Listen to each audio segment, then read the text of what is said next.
Okay, thank you, Madam Chair. I know firsthand the fear and the trauma that comes with an eviction notice on your door. Evictions are disruptive and violent. There are violent events which destabilize families, but make it more expensive and challenging to rent safe housing in the future, to apply for credit, to borrow money, or to purchase a home.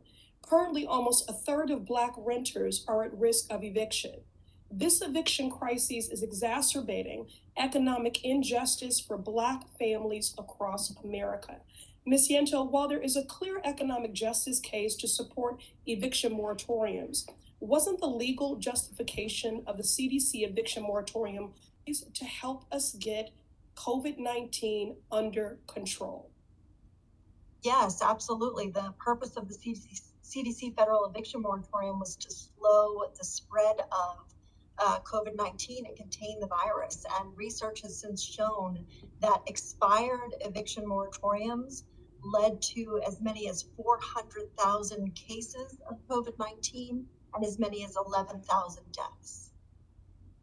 That's right. So when I say eviction is policy violence, that's not just some catchy turn of phrase. We know that when 27 states lifted their eviction moratoriums during the pandemic, again, it led to some 433,000 preventable cases of COVID-19 and 10,700 preventable COVID-19 deaths. This policy failure has ended the lives of more than 10,000 Americans. Now, earlier this summer, before its expiration, some Democrats, including our chairwoman, Maxine Waters, and myself, fought hard to implore every option to extend the eviction moratorium, including passing legislation. Now, while we were successful in securing a targeted CDC extension, while we were successful in securing a targeted CDC extension for a month, at the time, there were not enough members of Congress that were willing to vote yes to help pass this common sense legislation to prevent a public health crisis within a public health crisis. Somewhere along the line, the conversation about the eviction moratorium shifted from it being a reasonable public health measure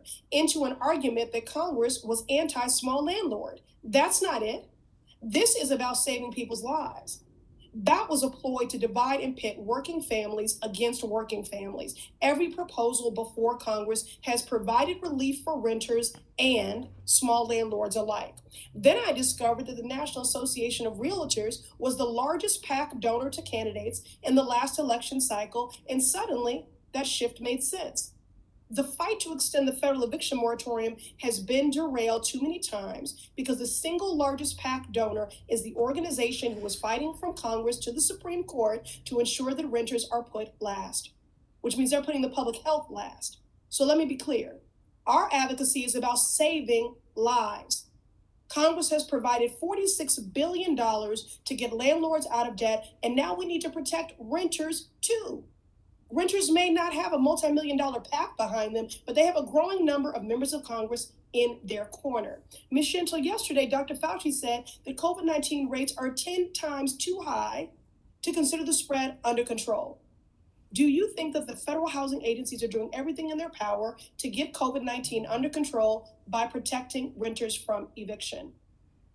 I think they can and should do more. And Congress should as well. I mean, clearly Congress should implement a federal eviction moratorium as long as the Delta variant is surging and people are dying. But as you said, Congress doesn't have the votes to do so, and so federal agencies should act. We have urged the Department of HUD to implement an eviction moratorium for all federally subsidized properties, which we believe they have the legal authority to do now. And we've urged FHFA to consider what authorities it might have to similarly implement an eviction moratorium on federally backed properties. Those two actions could protect about 30% of renters nationally. Thank you. And we know there's an estimated 750,000 renters that could be evicted in the next few months. This is an all hands on deck moment. This is a public health emergency. I urge every level of government to take urgent action to keep people safely housed. And I yield. Thank you very much.